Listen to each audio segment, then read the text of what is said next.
Hello बच्चों, last video में हमने पढ़ा था आंकड़ों के संग्रह के बारे में, जिसमें हमने पढ़ा था प्राथमिक आंकड़े क्या होता है और गौण आंकड़े क्या होता है। आज हम पढ़ने जा रहे हैं आंकड़ों का प्रस्तुतिकरण।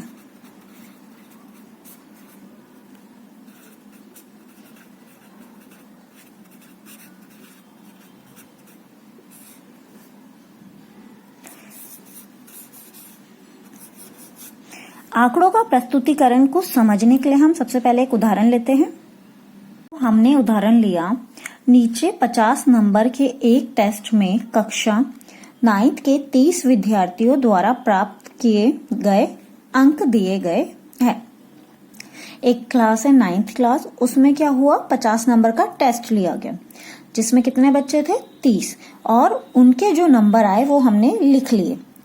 पहले बच्चे के 39, फिर 25, फिर 5, 33, 19, 21, 12, 41, 12, ऐसे बच्चों के नंबर आए। तो ये जो हमारे पास आंकड़े दिए हुए हैं, इन आंकड़ों को हम क्या बोलते हैं, यथा प्राप्त आंकड़े। तो ये आंकड़े हमारे कौन से आंकड़े हैं, यथा प्राप्त आंकड़े।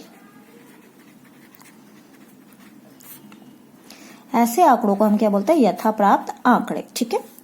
अब अगर हमें से पूछा जाए कि इन आंकड़ों में से अधिकतम अंक और न्यूनतम अंक ज्ञात कीजिए, तो आप अगर यहाँ देखेंगे तो इसमें अधिकतम अंक और न्यूनतम अंक निकालना बहुत ही कठिन है।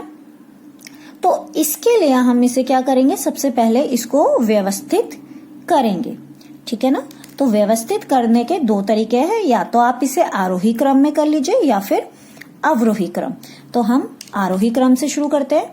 आरोही क्रम कौन सा क्रम होता है, जिसमें हम सबसे पहले छोटा नंबर लिखते हैं, फिर उससे बड़े बड़े लिखते जाते हैं। और अवरोही क्रम कौन सा होता है, जिसमें सबसे पहले सबसे बड़ा नंबर, उसके बाद छोटा नंबर और उससे छोटे नंबर लिखे जाते हैं। तो सबसे पहले हम इसे क्या करते हैं, व्यवस्थित करते हैं। तो व्यवस्थित करने के दो तरीके हैं, कौन से, आरोही क्रम या फिर अवरोही। तो मैं इसे आरोही क्रम से कर रही हूँ। ठीक है। तो आरोही क्रम में मैंने क्या बताया कि सबसे पहले कौन सी संख्या लिखी जाती है, जो सबसे छोटी होती है। तो सबसे छोटी संख्या अगर मैं यहां देखूं तो 5, क्या 5 से कोई छोटा है, हाँ 5 से छोटा 2 दिख रहा है मुझे यहाँ पे। तो हमारी सबसे छोटी संख्या क्या हो गई, 2। ठीक है। तो लिख दिया मैंने 2। अब 2 कितनी बार है, 1 और 2। तो 2 कितनी बार आ गया, 2 बार। तो मैंने लिख दिया 2 और 2। ठीक है। उसके बाद अगली संख्या कौन सी होगी, 5। कितनी बार है, 2 बार। तो लिख दिया 5 भी कितनी बार है, 2 बार। उसके बाद कौन सी छोटी संख्या है, 5 से बड़ी संख्या कौन सी दिख रही है हमें, 12। ठीक है ना, यहां दिख रहा है हमें 12। तो 1, 2, 3, 4। तो 4 बार 12 है, तो हम इसे 4 बार लिख लेते हैं। ठीक है। उसके बाद हम अगला नंबर क्या देखते हैं, 17। तो 17 कितनी बार है, 1, 2, 3, 3। तो यहां 17 लिख लेते हैं 3 बार। ठीक है। 17 के बाद अगला नंबर क्या है, 19। तो 1, 2, 3, 4, 5। कितनी बार है 19, 5 बार।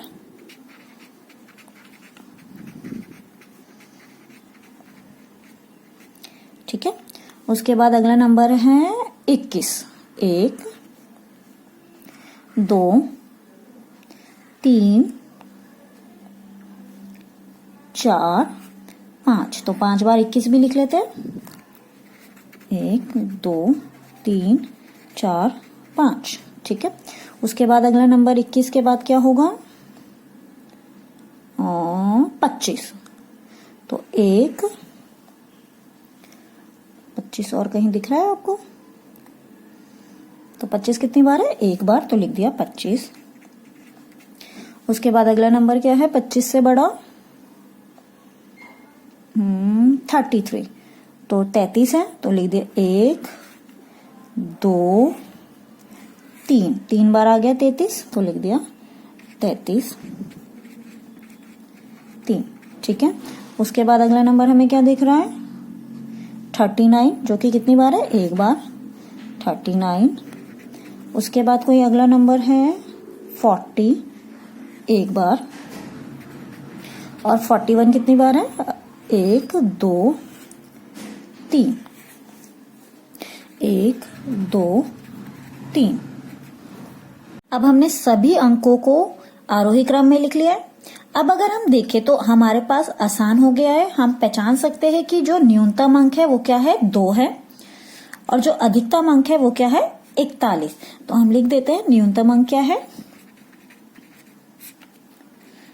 2 है, और अधिकतम अंक क्या है, 41। ठीक है ना, तो इससे हमारे को क्या हो गया, आसान हो गया बताना कि अधिकतम कौन सा है और न्यूनतम कौन सा है। अब अधिकतम अंक में से जब हम न्यूनतम अंक को घटाते हैं तो हमारा क्या आ जाता है, परिसर। तो परिसर क्या होता है, वेरी इंपॉर्टेंट टर्म, हमेशा पेपर में 1 नंबर का परिसर का क्वेश्चन आता ही आता है कि परिसर निकालो। तो अधिकतम अंक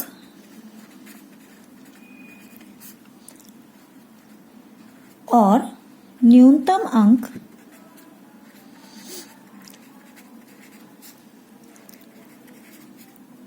के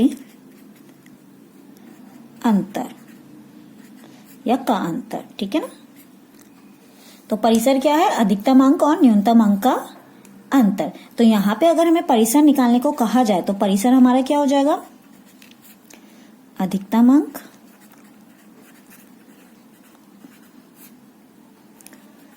माइनस न्यूनतम अंक। तो अधिकतम अंक कितना है हमारा, 41, और न्यूनतम अंक कितना है हमारा, 2। तो हमारा क्या हो जाएगा परिसर, 39। ठीक है, तो ये हो गया हमारा परिसर। सबसे पहले हमने क्या किया, हमने आंकड़ों को आरोही क्रम में किया, फिर हमने ज्ञात किया, हमें पता चला कि न्यूनतम अंक हमारा क्या है, 2 है, और अधिकतम अंक हमारा क्या है, 41। फिर हमने उससे क्या निकाल लिया, परिसर।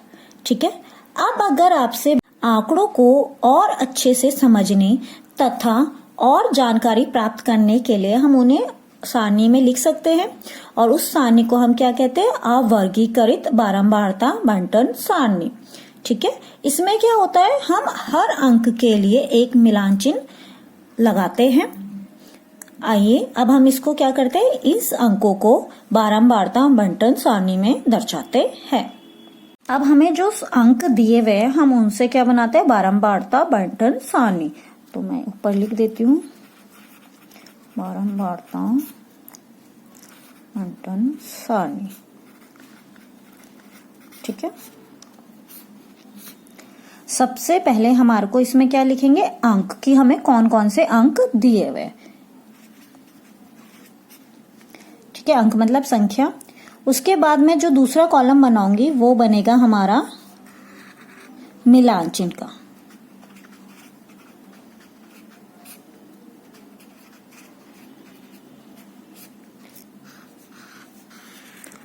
उसके बाद जो कॉलम बनेगा वो है विद्यार्थियों की संख्या की कितनी बार वो आए। ठीक है ना,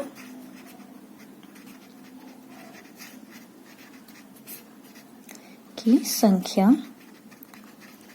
या फिर हम इसे बारंबारता भी कह सकते हैं कि कितनी बार वो आए। ठीक है,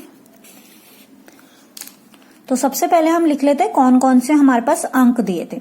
आप एक अंक को सिर्फ एक ही बार उतारोगे, जैसे अगर हम यहाँ देखें तो 2 बार 2 दिया है, 2 बार 5 दिया है, तो हमें 2 बार नहीं उतारना, हमें सिर्फ एक बार उतारना है। ठीक है, तो मैं सबसे पहले लिख दिया 2, फिर अगला नंबर क्या है 5, फिर क्या है 12, फिर है 17, फिर है 19, फिर है 21, फिर है 25, फिर है 33, फिर 39, 40 और 41। ये हमारे पास अंक दिए हुए हैं। ठीक है, अब हम इसका लिख लेते हैं कि 2 कितनी बार आया है। तो अगर हम यहाँ देखें तो 2 कितनी बार है, 2 बार, तो लिख दें यहाँ पे 2 बार। 5 कितनी बार है, 5 भी 2 बार है। 12 कितनी बार है, 1 2 3 4 4। 17 कितनी बार है, 3 बार। 19 है 5 बार। 21 है 5 बार। 25 कितनी बार है, 1 बार। 33 कितनी बार है, 1 2 3 बार। 39 1 बार। 40 1 बार और 41 3 बार। ठीक है, हमने ये लिख दिया। पहले हमने लिखा अंक और फिर वो अंक कितनी बार आया, यानी कि 2 कितनी बार आए, 2 बार, तो लिख दिया। 5 कितनी बार आए, 2 बार। 12 कितनी बार आए, 4 बार। 17 3 बार। 19 5 बार। 21 5 बार। 25 1 बार। 33 3 बार। 39 1 बार। 40 1 बार और 41 3 बार। ठीक है, तो ये हमने लिख दिया। अब हम इसका क्या बनाएंगे, मिलान चिन्ह। मिलान चिन्ह हम किसको देख के बनाते हैं, बारंबारता को। मैंने आपको बताया है कि हर अंक के लिए एक मिलान चिन्ह बनाया जाता है। तो 2 के लिए हम क्या करेंगे, 1 2। ठीक है, फिर 2 है 1 2। अब क्या है 4, तो 1 2 3 4। फिर कितना है 3, 1 2 3। 5 के लिए आप गौर से देखिए, पहले हम क्या करेंगे, 4 डंडे खींचेंगे, 1 2 3 4 और फिर उसको काट देंगे, तो ये हमारा बन गया 5। ठीक है ना। फिर दोबारा 5, 1 2 3 4 और फिर 5। ठीक है, फिर 1 के लिए 1, 3 के लिए 3 बार, 1 1 1 2 3। ठीक है, एक बार हम यहाँ टोटल करके देख लेते हैं कि हमारा ये सही आया है कि नहीं। तो 2 और 2 4, 4 और 4 8, 8 और 3 11, 11 और 5 16, 16 और 5 21, 22 और 3 25, 26 27 और 3 30। तो हमारे 30 विद्यार्थी थे, तो हमारा कुल भी 30 ही आना चाहिए। तो ये हमारी क्या है, बारंबारता बंटन सारणी। हमने क्या किया, अंक लिख दिए और फिर देखा कि वो कितनी बार आए हैं और उसके हिसाब से हमने मिलांचन खींच दिए। होप सो आपको वीडियो पसंद आया होगा और समझ आया होगा। Thank you.